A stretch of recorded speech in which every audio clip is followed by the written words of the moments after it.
Al final de la semana, de la tercera semana de nuestro estudio sobre la misión de Dios, mi misión, vamos a hacer un resumen de lo que fue nuestro estudio, porque estuvo muy interesante cómo algunas historias que ya hemos estudiado, ya hemos leído, ahora desde la perspectiva de la misión, Pastor, adquieren un nuevo matiz y nos ayudan a nosotros a comprender que Dios siempre está en misión, Él siempre está en misión y nos invita a nosotros. Por eso vamos a orar a fin de que podamos hacer el resumen con nuestro Pastor Dani Perla de la lección de esta semana.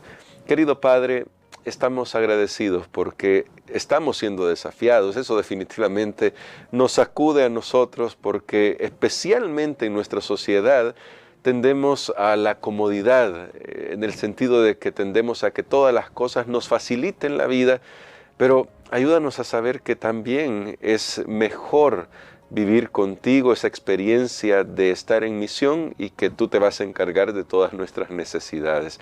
En el nombre de Jesús oramos. Amén. Las dos experiencias del Antiguo Testamento que estudiamos durante esta semana, Pastor, llaman mucho la atención. Quizá una más que otra en cuanto al tema de la misión, y vamos a comenzar con esa, que es la historia de la Torre de Babel. Casi nunca la vemos en el sentido de cómo se cumple o cómo no se cumple la misión, porque en ese caso no querían cumplir con las determinaciones de Dios. ¿Y qué lecciones entonces necesitamos mantener presentes nosotros hoy a fin de que no nos pase, incluso estando en el lugar correcto, teniendo la doctrina correcta, que no nos pase lo que le pasó a los constructores de la Torre de Babel? Muy bien, es que yo creo que Dios tiene un plan y Dios desea que ese plan se siga. Dios no renuncia a sus planes y esto es algo que me llama la atención, porque Dios bien pudiera abandonar al ser humano cuando ya no decide seguir su plan y decir, bueno, voy a irme allá por otra constelación, voy a irme allá por otro planeta y voy a crear una nueva raza, que eso sí me obedezcan. Y Dios sigue luchando con nosotros. Sucede que Dios había dicho desde el principio que el ser humano debía fructificarse, debía multiplicarse sobre la faz de la tierra. Ahora, ¿cuál era el plan de Dios? Que el ser humano se multiplicara. Bueno, que toda la tierra estuviera llena del conocimiento de Él. Ese es el gran plan de Dios, que hay una población de seres humanos santos que puedan habitar en toda la tierra. Sabemos que vino el pecado, porque es el plan de Dios aún antes del pecado. Ya estudiamos que la misión comienza y nace en la mente, en el corazón de Dios, aún antes del pecado, porque la misión no es otra cosa que su carácter de amor, la esencia de lo que es Él, mostrar lo que es Él. Entonces entra el pecado, sabemos toda esta historia. Bueno, después viene el diluvio, la maldad se había crecido tanto que en vez de esparcirse el conocimiento de Dios, lo que se esparció al principio, después del pecado, tristemente, la caída fue tan grande que lo que se esparció fue la maldad. Sin embargo, Dios quiere nuevamente recomenzar. Y allí, cuando Noé sale, se le da otra vez la orden de esparcirse, de multiplicarse sobre la tierra. Pero ¿qué sucede? Los de la Torre de Babel se encerraron en sí mismos, se enorgullecieron, se rebelaron contra el Dios del cielo y establecieron una ciudad, un lugar donde ellos iban a vivir, que fuera antidiluvio. Y de esa manera planificaron construir una torre muy elevada. Pero entonces Dios tuvo que ayudarles. La verdad que lo que parece negativo, que Dios vino y confundió su lengua, fue una manera de Dios de ayudarles a ellos a cumplir con el propósito que Dios tenía. Las lenguas fueron confundidas y ahí surgen diferentes grupos de personas y entonces ahora ellos son esparcidos por sobre la faz de la tierra. Creo que la gran lección para nosotros es cuando no cumplimos el plan y el propósito de Dios, Dios tiene que intervenir y Dios tiene que hacer algo. Y creo que tendrá que hacer algo todavía mucho más notable, así como obró en la historia de la Torre de Babel. Dios tendrá que hacer algo para su iglesia hoy, a fin de poder esparcirse y poder comunicar la belleza del Evangelio. Amén. Ahora, un capítulo después aparece la historia de Abraham, pastor, y es notable que viviendo en un lugar que seguramente todavía conservaba esas ideas, aunque ya las lenguas habían sido confundidas, pero conservaban esas ideas de no cumplir con la misión de Dios, Abraham decide que sin saber hacia dónde va, está dispuesto a seguir con el plan de Dios. Y con lo que usted decía de lo que Dios tiene que hacer hoy en día para que su iglesia cumpla con la misión, ¿cómo la experiencia de Abraham debería prepararnos para poder hacer que cuando Dios hable, nosotros hagamos la misión? Bueno, estas historias realmente están relacionadas y en nuestras Biblias están separadas solo por un capítulo. Terminamos un capítulo, el 11, comienza el capítulo 12, Abraham, acto seguido. De verdad que a veces uno lee la Biblia y no relaciona todo esto, pero para eso nos sirven estas lecciones. Sí. Y ahora estamos relacionando que Abraham es la respuesta de Dios. Notemos qué interesante, los postdiluvianos, los que vivieron después del diluvio, ahora esas 8 personas se comenzaron a multiplicar, luego se crece la familia, piensan construir una torre, Dios los esparce, pero ahora al esparcirse, noten esto es interesante, okay, se cumple en parte el plan de Dios, que es esparcirse, pero el plan de Dios tampoco es que nos esparzamos por esparcirnos, que crezcamos por crecer, sino que conozcamos de Él. Y entonces ahora Dios va a buscar un misionero para que Él también se esparza, para que su familia crezca y vaya a donde se han esparcido todas las naciones de la tierra y les proclamen la bondad de nuestro Dios. Ahí entra la historia de Abraham y esto es extraordinario porque Dios viene y tiene que decirle a Abraham, vete de tu tierra y de tu parentela.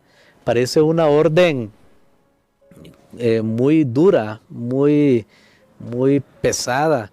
Uno dice, muy cruel, esa palabra es la que quería mencionar, porque está arrancando a Abraham de su hogar, de su familia, de su tierra, de su propia gente.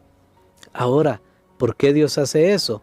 Bueno, yo estaba reflexionando en eso y de verdad que luego encontré al menos para mí una respuesta que la voy a compartir. Ya Dios había estado trabajando con la familia de Abraham. De hecho, cuando Él le dio la orden, Abraham se muda, su padre también con él. Sí. Y van como en etapas. Luego regresan donde ya el papá de Abraham muere y ya él queda como más libre para poder ir a ese lugar donde no sabía. Entonces, Dios había mostrado, ok, Abraham, mira, tú ya fuiste una luz ahí en tu familia, ellos no quieren, así que mira, yo te voy a llevar a otro lugar porque toda la bendición que te estoy dando es para que esta bendición se esparza. Noten que siempre ha sido el plan de Dios. Y la prueba de que la familia de Abraham había algo que no está bien es Lot, que un Lot que salió con él, siempre hubo dificultades. Lot y su familia lastimosamente quedaron con remanentes de ese paganismo del cual Dios había sacado a Abraham. De paso, a Abraham era de esa misma tierra, de Caldea, de ese lugar, Ur de los caldeos, y de ahí Dios lo estaba sacando. O sea, es el que escuchó el llamado a salir de Babilonia, de esa ciudad, y entonces él escucha la voz de Dios. Pero ¿cuál era el plan de Dios? Bueno, Abraham, te saco, y esto es bien importante, hermano Gerson, porque dice, ok, te saco de aquí para que tú vayas y que no te contaminen solamente, porque muchos piensan, bueno, yo ahora conocí el evangelio, soy cristiano, no como esto, no me he visto así, no escucho esta música, no, pero vivo para mí mismo. Y ese no es el propósito de Dios cuando Él te saca de Babilonia, porque muchos se jactan, yo ya salí de Babilonia, yo no hago esto, no miro esto, no, y todos los no del mundo. Ok, está bien, por lo menos tal vez en la mayoría de cosas, pero el plan de Dios no solo es ese, que ya no me contamino. El plan de Dios era, ok, yo te saco de Babilonia porque te voy a esparcir para que tú vayas a todas las naciones y vas a ser bendición para toda la tierra. Ese es el plan de Dios, que un día Él nos sacó del mundo, pero no para que nos ensimismemos en nosotros mismos. Estamos ahí entre nosotros mismos en los cultos y todo eso, y llega un momento que nos aburrimos tanto, comenzamos a criticar a los que están haciendo algo. Bueno, no, ese no es el plan de Dios. El plan de Dios es, ok, yo te saco de Babilonia para que tú te esparzas, para que tú puedas ser bendición. Entonces, eso es lo que nos enseña esta lección. Para mí es extraordinario, porque lo veo desde esa perspectiva, uniéndolo con la historia de la Torre de Babel. Y el plan de Dios al final no ha cambiado. El plan de Dios es que nosotros también nos esparzamos. Por ejemplo, esa gente que dice, ya Cristo viene, voy a comprar quintales de frijol, voy a ir a construir mi búnker por ahí en la montaña, y para que no me contaminen, ahí todo eso que andan viendo Facebook y todo y TikTok y no sé qué.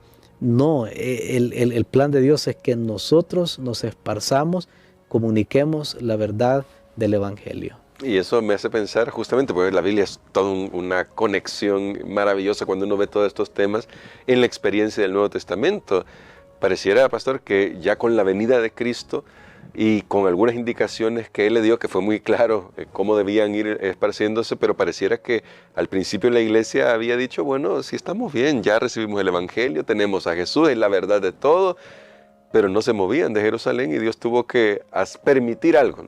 Iba a decir hacer, pero no, Dios no provocó la persecución, pero lo permitió la persecución, y eso finalmente se convirtió en una bendición, pastor. Entonces, ¿cómo podemos nosotros ver que a veces algunas cosas que nos parecen negativas, ya se mencionó con la Torre de Babel, pero al final van a mantener el plan de Dios en marcha y permitirle a Dios que nos guíe en el interín de todo eso? Bueno, esta lección realmente tiene un ánimo muy grande para todos nosotros, porque nos muestra que todavía que nosotros somos humanos. Sí. Dios es Dios, pero nosotros somos muy humanos, muy frágiles, nos cuesta seguir instrucciones, nos da temor muchas veces, la razón que sea, o somos rebeldes en la mayoría de las veces. Pero Dios nos da la ayudadita, Dios nos ama, ayudó a los de la Torre de Babel para que se esparciera. Remedio, Dios tiene realmente 1000 soluciones donde no vemos ni una nosotros. Remedio fácil, que hable cada uno otro idioma, ya cada uno se juntó con los que hablaban su lengua y ya, esa fue la solución. Con Abraham no exploramos ya hoy en el resumen esta parte, pero ser misionero no es fácil, encaró problemas. Claro. Hubo hambre en la tierra, se va para Egipto. Estudiamos esta semana la mentira, media mentira o media verdad, no existe realmente, pero filosóficamente sí, pero en la práctica no hay, como que yo digo, voy a hacer un medio hoyo, o es hoyo o no es, entonces, pero bueno, y entonces allí Dios aprovechó aún las debilidades de Abraham para salvarlo, por supuesto, a él, a su esposa, pero aún el conocimiento, con esas imperfecciones, llegó hasta el faraón, el conocimiento de Dios. Sí.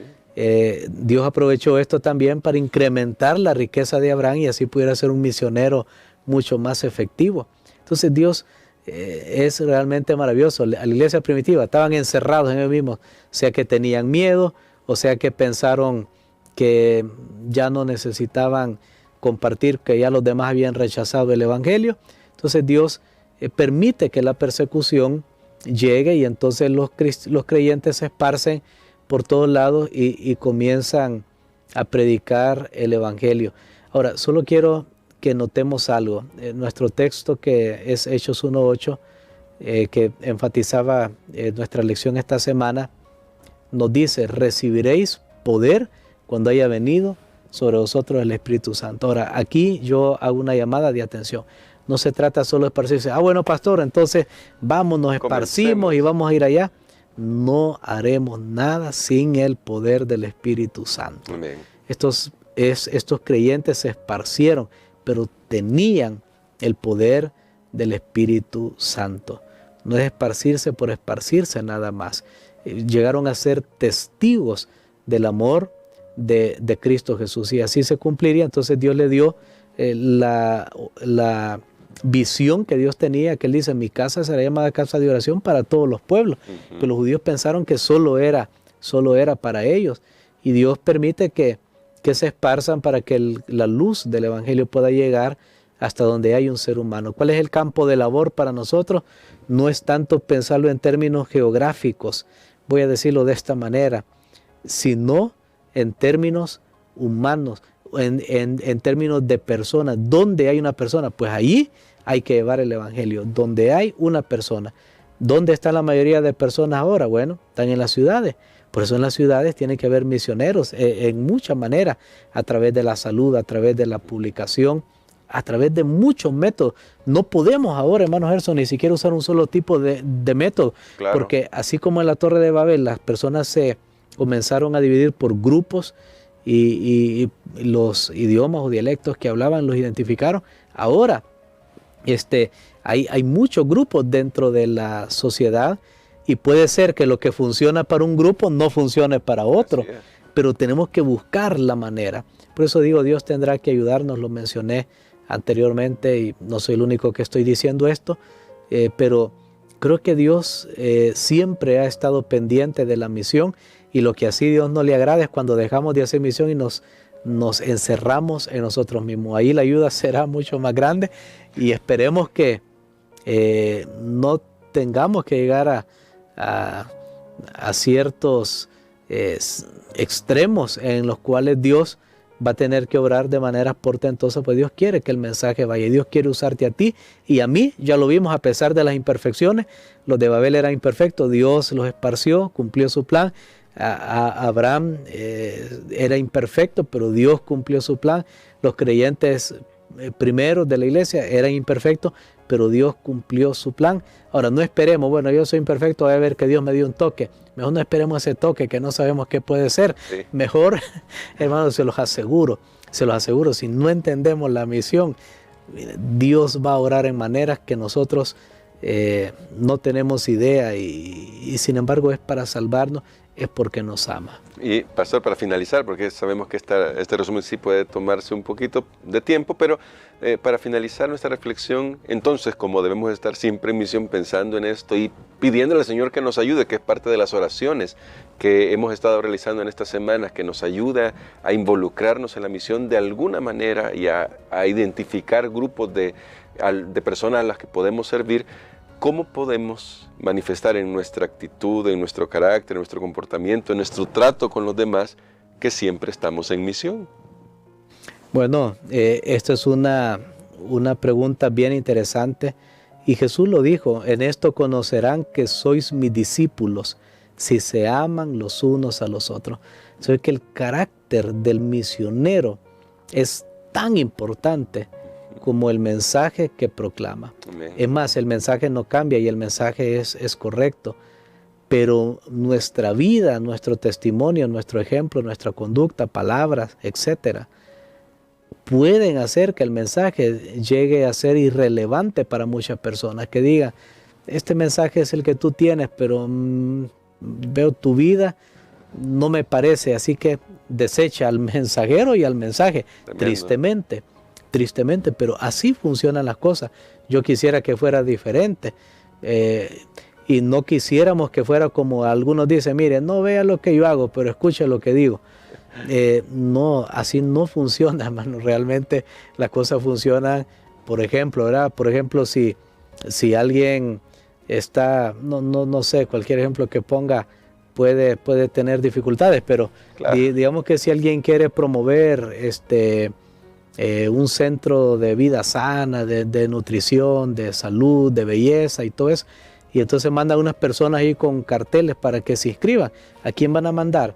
Van a mandar a personas que se vean esbeltas, porque si mandan lo contrario, pues la gente dice, bueno, ¿y por qué no comienzan por ellos mismos? Y así pudiera poner otros ejemplos. Entonces sí es muy importante realmente el carácter de los que participamos en la misión, aunque ya vimos que tenemos errores y defectos, Dios puede intervenir, pero creo que sería mucho mejor, sería más fácil. De hecho, Cristo ya hubiera venido si nosotros reflejáramos en nuestra vida plenamente el carácter de Dios. Amén. Entonces, pastor, para la oración, quisiera que interceda al Señor por nosotros, porque definitivamente necesitamos hacer de la misión parte de nuestro estilo de vida. A veces pensamos demasiado en qué puedo hacer en vez de comenzar a pensar a quién puedo servir, que está más cerca, al que está más cerca. Ayúdenos, pastor, con esta oración para que al finalizar esta semana nosotros podamos escuchar el llamado que Dios nos ha hecho. Amén. Padre, te damos gracias, Señor, por tu amor. Gracias por esta lección que es extraordinaria, en la cual tú nos muestras cuál es tu plan. Perdónanos, Señor, si el egoísmo ha minado nuestras vidas, si estamos interesados más en nosotros mismos que en las personas que nos rodean. Señor, gracias porque tú nos aceptas y tú estás transformando nuestras mentes, nuestras vidas, para que podamos ser misioneros efectivos en un mundo que perece. En el nombre de Jesús. Amén.